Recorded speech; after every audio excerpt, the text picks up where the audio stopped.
یہ دیکھیں آخری عشرے کی ٹھنڈی ہوا چلنے والی ہے، اس کی خوشبو سے فضا معطر ہونے والی ہے، اس کی روشنی دکھنے لگی ہے، اور نیک لوگ بڑے اشتیاق سے اس کی فضیلتوں کی راہ تک رہے ہیں۔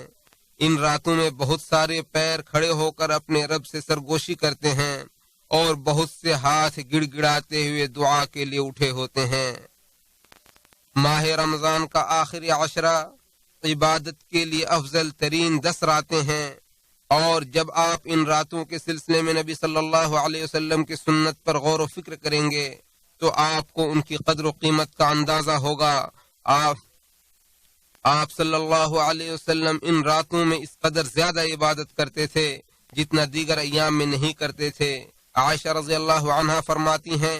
کہ رسول اللہ صلی اللہ علیہ وسلم آخری عشرے میں اس قدر زیادہ عبادت کرتے تھے کہ اتنی عبادت دیگر ایام میں نہیں کرتے تھے۔ اسی طرح عائشہ رضی اللہ عنہا نے ان 10 راتوں میں نبی صلی اللہ علیہ وسلم کی حالت اور ان 10 راتوں کے ساتھ نبی صلی اللہ علیہ وسلم کے برتاؤ کو اس طرح مختصر انداز اور بلیغ انداز میں بیان کیا ہے کہ انسان کے اندر جوش پیدا ہو جاتا ہے، عزائم میں مضبوطی آتی ہے، اور جو کامیابی و کامرانی اور فتح و نصرت کے نبوی منہج کو بیان کرتا ہے۔ عائشہ رضی اللہ عنہا فرماتی ہیں کہ جب رمضان کا آخری عشرہ شروع ہوتا تو نبی صلی اللہ علیہ وسلم اپنی کمر کس لیتے، راتوں کو شب بیداری کرتے اور اپنے گھر والوں کو جگاتے۔ کمر کس لیتے یعنی بیویوں سے دوری اختیار کرتے اور اپنے اوقات کو عبادت سے معمور کرتے۔ آپ کا دل قبولیت کے معراج پر فائز ہوتا اور آپ کا نفس دنیاوی تعلقات اور علائشوں سے پاک ہو جاتا۔ اپنے گھر والوں کو بیدار کرتے یعنی اپنے گھر والوں کو بھی یاد دلاتے، انہیں ابھارتے، جو سویا رہتا انہیں جگاتے، اور جو غفلت میں پڑا ہوتا اسے آگاہ کرتے تاکہ وہ بھی فضیلتوں کو حاصل کریں اور اس ماہ مبارک کے قیمتی ایام کو غنیمت جانیں، اس کے عطر بیزیوں سے معطر ہوں اور وہ بھی نیک لوگوں کے قافلے میں شامل ہو جائیں۔ شب بیداری کرتے یعنی رات کا زیادہ تر حصہ یا پوری رات قیام کرتے، اپنی روح کو سعادتوں سے بھر دیتے، سرگوشیوں سے لذت محسوس کرتے اور اپنے رب کی قربت سے لطف اندوز ہوتے، جو کہ آپ کی آنکھوں کی ٹھنڈک اور نفس کی خوشگواری کا ذریعہ ہے۔ اس عشرے میں بندہ اس بات پر اپنے رب کی حمد بجا لاتا ہے اور اپنے خالق کی شکر گزاری کرتا ہے کہ اس نے اس کی زندگی کو مہلت دی، اس کی عمر میں اضافہ کیا تاکہ وہ گزشتہ کوتاہیوں کی تلافی کر سکے، مزید نیکیوں کے کام کر سکے اور نیکیوں کے عظیم ترین موسم کی بھلائیوں کو جمع کر سکے۔ اور تم میں سب سے بہتر وہ شخص ہے جس کی عمر لمبی ہو اور اعمال اچھے ہوں اور اعمال کا دار و مدار خاتمے پر ہے۔ اور جب ایک مسلمان اس بات سے واقف ہو اور اسے یقینی طور پر اس بات کا احساس ہو کہ زندگی بہت مختصر ہے، ایام تیزی سے گزر رہے ہیں، موت بالکل قریب ہے اور مواقع بار بار نصیب نہیں ہوتے، تو وہ بھلائی کے کاموں میں جلدی کرتا ہے اور اسے غنیمت سمجھنے کی بھرپور کوشش کرتا ہے۔ رمضان کا یہ مہینہ تمام مہینوں کا سردار ہے، اس کی بھلائیاں مسلسل اور برکتیں پے در پہ نازل ہوتی ہیں۔ جو شخص اس ماہ مبارک میں نیکی میں پیش قدمی کرتا ہے وہ اپنی جگہ رکتا نہیں ہے بلکہ مسلسل آگے بڑھتا چلا جاتا ہے، اور جو شخص مہینے کی ابتدا میں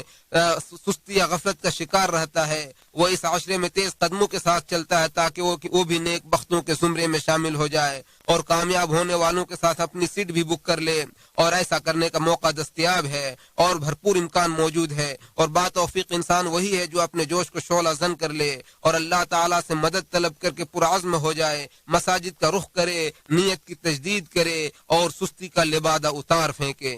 اس عشرے میں اپنے دل کو سکون کا موقع فراہم کیجیے اور اللہ کے ساتھ، قرآن کے ساتھ، قیام کے ساتھ اور ذکر و دعا کے ساتھ سفر پر نکل جائیے۔ اپنے کندھوں سے زندگی کی مشغولیات کو اتار پھینکیے اور اپنی روح کو ایمانی فضا اور رحمان کی بادشاہت کی سیر کرائیے۔ یہ مبارک راتیں محبت کرنے والوں کے سانسوں، توبہ کرنے والوں کے قصوں، عاجزی و انکساری کرنے والوں کے ساتھ گناہگاروں کی آہ و بکا اور بہنے والے آنسوؤں سے معمور ہوتی ہیں۔ ارشاد باری تعالی ہے، ان کے پہلو بستروں سے الگ رہتے ہیں، وہ اپنے پروردگار کو خوف اور امید سے پکارتے ہیں۔ حسن بصری رحمہ اللہ سے پوچھا گیا کیا بات ہے کہ رات کو تہجد پڑھنے والوں کے چہرے لوگوں میں سب سے زیادہ خوبصورت ہوتے ہیں؟ تو انہوں نے جواب دیا کیونکہ انہوں نے تنہائی میں رحمان سے ملاقات کی تو اس نے انہیں اپنے نور کا لباس پہنایا۔ ان راتوں میں لوگ اپنے قدموں کے بل صف بصف کھڑے ہو کر آنسو بہاتے ہیں اور اللہ سے اپنی گلو خلاصی کی دعا کرتے ہیں، کوئی کوتاہیوں پر اپنے آپ کو ملامت کر رہا ہوتا ہے، کوئی اپنے انجام کی ہولناکیوں پر غور کر رہا ہوتا ہے، تو کوئی سمیع و بصیر ذات سے ڈر رہا ہوتا ہے، اور صبح ہونے تک گریہ و زاری کی یہی کیفیت رہتی ہے کہ اے اللہ تو ہمیں معاف فرما۔ ماہ رمضان میں اور خصوصاً آخری عشرے میں قرآن کریم کی آیتوں سے اپنے دل کو معمور کیجئے، کانوں کو محفوظ کیجئے اور اپنی زبان کو معطر کیجئے، کیونکہ جو بھی قرآن کے معنی و مفہوم پر غور و فکر کرے گا اس کا عقل و دماغ اسی کا اسیر ہو کر رہ جائے گا۔ چنانچہ قرآن کریم کی کچھ آیتیں آپ کو جنت کا سیر کرائیں گی، جن میں اس کی نعمتوں اور نہروں کی تصویر کشی کی گئی ہے، اور یہ بتایا گیا ہے کہ اہل جنت کبھی بھی جنت سے دوسری جگہ منتقل نہیں ہونا چاہیں گے۔ پھر کچھ دوسری آیتیں آپ کو دوسرے منظر نامے تک لے جائیں گی، کہیں جہنم اور اس کے ہولناکیوں کا بیان ہے، اللہ کی بادشاہت اور قدرت کا بیان ہے، کہیں کبھی نہ مرنے والے خالق کے اعجاز کا تذکرہ ہے۔ کچھ آیتوں میں گزشتہ نبیوں کا اپنے قوموں کے ساتھ دفاع و مدافعت اور جد و جہد کی کیفیت کا بیان، اور پھر انجام کار متقیوں کے حق میں ہونے کا ذکر ہے۔ کچھ آیتوں میں بھٹکی ہوئی اور براہ راست سے منحرف قوموں کی حالت اور ان کے انجام کا ذکر ہے، تو کچھ آیتیں فانی دنیا کی حقیقت اور باقی رہنے والی آخرت کی قدر و قیمت بیان کرتی ہیں۔ پھر آپ کے کانوں سے ایسی آیتوں کی آواز ٹکراتی ہیں جو آپ کو اللہ کے ساتھ حسن ظن اور اللہ کی رحمت کی امید پر ابھارتی ہے، جو کہ ہر چیز پر محیط ہے۔ اللہ تعالیٰ فرماتا ہے، آپ لوگوں سے کہہ دیجئے اے میرے بندو جنہوں نے اپنے جانوں پر زیادتی کی ہے، اللہ کی رحمت سے مایوس نہ ہونا، اللہ یقیناً سارے ہی گناہ معاف کر دیتا ہے کیونکہ وہ غفور الرحیم ہے۔ اللہ تعالیٰ فرماتا ہے کہ یقیناً اللہ تعالیٰ اپنے ساتھ شریک کرنے کو نہیں بخشتا، اور اس کے سوا جسے چاہتا ہے بخش دیتا ہے۔ یہ قرآن مجید ہے کہ جس کی تلاوت جب رات کی تاریکی اور سناٹے میں کی جاتی ہے تو اللہ سے ڈرنے والوں کے رونگٹے کھڑے ہو جاتے ہیں، پھر ان کا بدن اور ان کے دل اللہ کے ذکر کے لیے نرم پڑ جاتے ہیں۔ یقیناً یہ قرآن کریم ہے جو انسانی وجدان کو جھنجھوڑتا ہے، بند دلوں کو کھولتا ہے، آنکھوں سے آنسو کا سیل رواں جاری کرتا ہے اور آپ کو اپنے رب سے قریب تر کر دیتا ہے۔ اور یہ صورتحال آپ کی دعا کو قوت عطا کرتی ہے جو آسمان کے دروازوں کو کھول دیتی ہے، اور نور ہے جو اللہ تعالیٰ کی رحمت اور عفو و مغفرت کے نزول کا سبب بنتا ہے۔ ارشاد باری تعالیٰ ہے، اور جب میرے بندے آپ سے میرے متعلق پوچھیں تو انہیں کہہ دیجئے کہ میں ان کے قریب ہی ہوں، جب کوئی دعا کرنے والا مجھے پکارتا ہے تو میں اس کی دعا قبول کرتا ہوں، لہذا انہیں چاہیے کہ میرے احکام بجا لائیں اور مجھ پر ایمان لائیں، اس طرح توقع ہے کہ وہ ہدایت پا جائیں گے۔ اللہ تعالیٰ قرآن مجید میں ہمارے اور آپ کو ہمارے اور آپ کے لیے قرآن مجید کو بابرکت بنائے، اور اس کے حکیم آیتوں کو ہمارے اور آپ کے لیے مفید بنائے۔ میں یہ بات یہیں سے اپنی بات ختم کرتا ہوں، اور اللہ تعالیٰ سے اپنے لیے اور آپ کے لیے مغفرت طلب کرتا ہوں۔ آپ بھی اس سے مغفرت طلب کریں، یقیناً وہ بخشنے والا رحم کرنے والا ہے۔ تمام تعریفیں اللہ رب العالمین کے لیے ہیں، ایسے حمد جو اس کی ذات کے لائق ہو۔ اب میں اللہ رب العالمین کا حمد اور شکر گزاری کرتا ہوں ان تمام نعمتوں پر جو کچھ اس نے ہمیں عطا کیا ہے، اور میں گواہی دیتا ہوں کہ اللہ کے سوا کوئی معبود نہیں، وکیل اس کا کوئی شریک نہیں، اور میں گواہی دیتا ہوں کہ ہمارے نبی اور سردار محمد صلی اللہ علیہ وسلم اس کے بندے اور رسول اور چنندہ نبی ہیں۔ درود و سلام نازل ہو ان پر اور ان کے تمام آل و اصحاب پر قیامت تک۔ حمد و صلات کے بعد اے لوگوں میں اپنے آپ کو اور آپ لوگوں کو اللہ کا تقوی اختیار کرنے کی وصیت کرتا ہوں۔ اللہ کے بندو، اس عشرے میں شب قدر ہے، اور آپ کو کیا معلوم کہ شب قدر کیا ہے؟ یہ نزول قدر کی رات ہے۔ ارشاد باری تعالیٰ ہے، اس رات میں ہمارے حکم سے ہر معاملے کا حکیمانہ فیصلہ کیا جاتا ہے۔ اس رات میں روزیاں اور زندگیاں تقسیم ہوتی ہیں۔ جس انسان کی کوئی قدر و قیمت نہیں ہوتی وہ اس رات میں قدر و اہمیت والا بن جاتا ہے۔ اسی رات کو اللہ تعالیٰ نے اپنے جلیل القدر نبی پر اپنی جلیل القدر امت کے لیے ایک جلیل القدر کتاب نازل فرمائی ہے۔ لیلۃ القدر میں شیطان نہیں نکل سکتا، جیسا کہ نبی کریم صلی اللہ علیہ وسلم سے ثابت ہے کہ آپ نے فرمایا کہ اس رات میں طلوع فجر تک سلامتی ہوتی ہے، یہ پوری کی پوری خیر کی رات ہوتی ہے، طلوع فجر تک کوئی شر نہیں ہوتا۔ اللہ تبارک و تعالیٰ نے اس رات کو پوشیدہ رکھا ہے، جیسا کہ دیگر بہت ساری عظیم چیزوں کو اللہ نے پوشیدہ رکھا ہے۔ علماء فرماتے ہیں کہ اللہ تعالیٰ نے اطاعت کے کاموں میں اپنی رضامندی پوشیدہ رکھی ہے تاکہ لوگ تمام نیکیوں کو بجال انجام دیں، گناہوں میں اپنی ناراضگی پوشیدہ رکھا ہے تاکہ لوگ تمام گناہوں سے اجتناب کریں، لوگوں کے درمیان اپنے ولی کو پوشیدہ رکھا ہے تاکہ لوگ تمام لوگوں کی تعظیم کریں، دعا میں قبولیت کو پوشیدہ رکھا ہے تاکہ لوگ تمام دعاؤں میں مبالغہ کریں، اسم اعظم کو مخفی رکھا ہے تاکہ لوگ تمام اسماء حسنہ کی تعظیم کریں، درمیان والی نماز کی پوشیدہ رکھا ہے تاکہ لوگ تمام نمازوں کی پابندی کریں، توبہ کی قبولیت کو مخفی رکھا ہے تاکہ لوگ ہر طرح کی توبہ پر پابندی کریں، موت کے وقت کو مخفی رکھا ہے تاکہ انسان ڈرتا رہے، اسی طرح شب قدر کو بھی مخفی رکھا ہے تاکہ لوگ رمضان کی تمام راتوں میں عبادت کریں۔ شب قدر یہ 1000 مہینوں کے برابر نہیں بلکہ 1000 مہینوں سے بہتر ہے، یہ جلال و جمال کی رات ہے، یہ ان لوگوں کو اپنے آغوش میں ڈھانپ لیتی ہے جو اپنے رب کے لیے سجدے اور قیام کی حالت میں رات گزارتے ہیں، جو خشوع و خضوع کے ساتھ نماز ادا کرتے ہیں، ذکر میں مشغول رہتے ہیں، جو دعا کے لیے اپنے ہاتھ اٹھائے رکھتے ہیں، جن کی دعاؤں سے مسجد کے گوشے گونجتے ہیں، اور جو خشوع و خضوع کے ساتھ گریہ و زاری کرتے ہوئے یہ دعا کرتے ہیں، اے ہمارے رب، ہم نے اپنے آپ پر ظلم کیا ہے، اور اگر تو نے ہمیں معاف نہیں کیا اور ہم پر رحم نہیں کیا تو ہم یقیناً خسارہ اٹھانے والوں میں سے ہو جائیں گے۔ اس رات میں آسمان روشنی سے جگمگا اٹھتا ہے کیونکہ وہاں سے رحمت و مغفرت کے فرشتے جبریل امین علیہ السلام کے ساتھ اترتے ہیں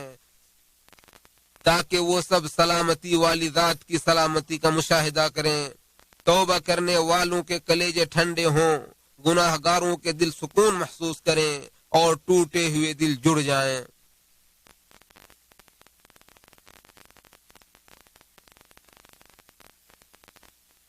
یہ ایسی رات ہے جو عفو و رحمت کی پیاسی اور مغفرت کی متلاشی روحوں کو سیراب و آسودہ کرتی ہے، کیونکہ گناہوں نے انہیں آلودہ اور غفلت نے ان کی روشنی کو ماند کر دیا تھا۔ چنانچہ نبی صلی اللہ علیہ وسلم کو فرمان ہے، جو شخص لیلۃ القدر کو ایمان کی حالت میں اور ثواب کی امید کرتے ہوئے قیام کرتا ہے تو اس کے گزشتہ گناہ معاف کر دیے جاتے ہیں۔ کیا آپ نے کبھی اس حدیث کے معنی پر غور کیا کہ اس کے گزشتہ گناہ بخش دیے جاتے ہیں؟ یعنی ہماری خیانتیں اور گناہ سب مٹا دیے جاتے ہیں، غفلتوں سے سیاہ صفحات پلٹ دیے جاتے ہیں، گزشتہ زندگی کے ڈگر پر ہم نے جو بھی لغزشیں اور خطائیں کی تھی ان سب کو اللہ تعالیٰ کی عفو و مغفرت ڈھانپ لیتی ہے، گزشتہ تمام سالوں کی کوتاہیوں اور گمراہیوں پر شب قدر کی سلامتی غالب آ جاتی ہے۔ اللہ تعالیٰ فرماتا ہے، بے شک ہم نے قرآن کو لیلۃ القدر یعنی باعزت اور خیر و برکت والی رات میں نازل کیا ہے، اور آپ کو کیا معلوم کہ لیلۃ القدر کیا ہے؟ لیلۃ القدر 1000 مہینوں سے بہتر ہے۔ اس رات میں فرشتے اور روح الامین یعنی جبریل علیہ السلام اپنے رب کے حکم سے ہر حکم لے کر اترتے ہیں، وہ رات سلامتی والی ہوتی ہے طلوع فجر تک۔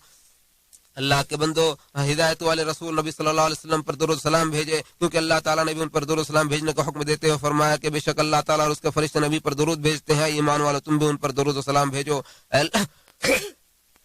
اللہ تو محمد صلی اللہ علیہ وسلم اور ان کے ازواج و ذریات پر درود و سلام نازل فرما، جیسا کہ تم نے ابراہیم اور ان کی ذریات پر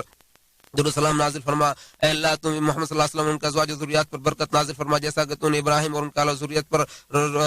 پر رحمت برکت نازل فرمائے۔ اے اللہ تو تمام صحابہ کرام ابوبکر عمر عثمان و علی اور تمام صحابہ کرام سے راضی ہو جائے، اور ان کے ساتھ ساتھ اے اللہ تو ہم سے بھی راضی ہو جائے ارحم الراحمین۔ اے اللہ تو معاف کرنے والا ہے، معافی کو پسند کرتا ہے، پس تو ہمیں بھی معاف فرما۔ اے اللہ تو معاف کرنے والا ہے، معافی کو پسند کرتا ہے، پس تو ہمیں بھی معاف فرما۔ اے اللہ تو ہمارے اگلے پچھلے ظاہری و باطنی اور وہ گناہ جن کو تو ہم سے زیادہ جانتا ہے، یقیناً تو ہی آگے کرنے والا اور پیچھے آنے والا، ان سب کو بخش دے، تیرے علاوہ کوئی معبود نہیں۔ اے اللہ ہم تو سے جنت اور اس سے قریب کرنے والے قول و عمل سے پناہ کی قول و عمل کا سوال کرتے ہیں، اور ہم تو سے جہنم اور اس سے قریب کرنے والے قول و عمل کی پناہ چاہتے ہیں۔ اے اللہ ہم تو سے قریب و دیر اور جسے ہم جانتے ہیں جسے ہم نہیں جانتے ہیں تمام بھلائیوں کا سوال کرتے ہیں، اور ہم تو سے ہر قسم کی بھلائی خواہ جلد بدیر اور جسے ہم جانتے ہیں جسے ہم نہیں جانتے ان سب سے تیری پناہ چاہتے ہیں۔ اے اللہ ہم تجھ سے خیر کی ابتدا اور اس کے جامع اور اول و آخر